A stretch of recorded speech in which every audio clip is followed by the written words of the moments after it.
Jā. Tās pats kā tavējais, ne?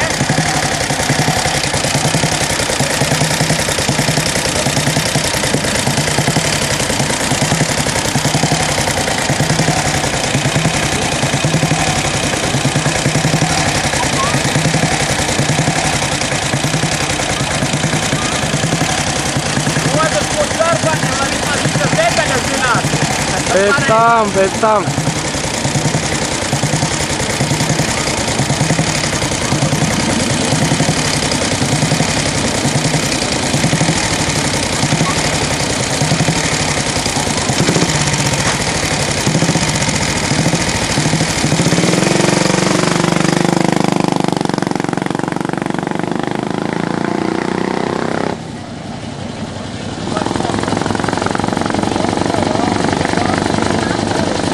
Te es citēju faktu, kad Sandija motocikli bija nobraukts no Lielbritānijas līdz Maskavai un atpakaļ bez tehniskām ķibelēm.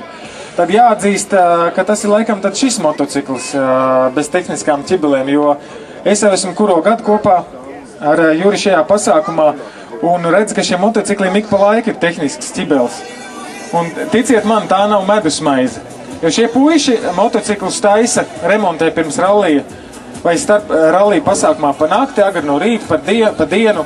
Un ir pat bijis tāds gadījums, kad rallija laikā vienam motociklam nokrita karbonu.